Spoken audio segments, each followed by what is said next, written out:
You reap what you sow. Now I want you to point to yourself now. We get once for the Father, once for the Son, now once for the Holy Spirit. Three is a biblical number. Now point to yourself and say, I reap what I sow. I reap what I sow. Amen. You reap what you sow.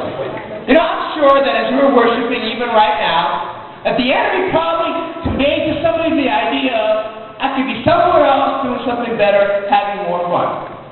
Some of you may be here because your youth pastor dragged you here. Some of you may be here because you have all the wrong motives. You love God, but you're trying to find another love that you could actually kind of win someone's heart over nonetheless. You're here for some reason, and some of you may be thinking, is it worthwhile for me to be here?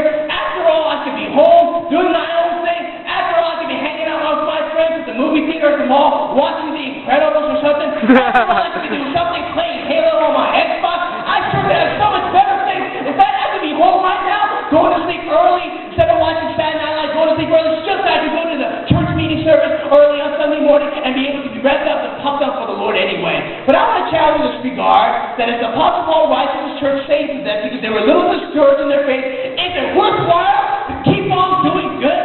Is it worthwhile to keep on being faithful to God when you don't see the fruits, when you don't see the breakthrough, when you don't see the answers being, the prayers being answered to all the prayers that you've been lifting up for so long, when all the while it seems like the people who don't obey God, the people that cheat, the people that don't believe in God, don't go to church, they seem to prosper and get blessed anyway. And some people may be thinking, is it really worthwhile to try to be a man or woman of faith and integrity and goodness today? Well, the Apostle Paul was facing this with the church in Galatia. And with this, he writes in the final words of this chapter, of this letter that he's writing, and says, hey, I want you to be of encouragement, of good heart, because it does make a difference that you're indeed going to reap what you sow. And as a result, he spells it out right here.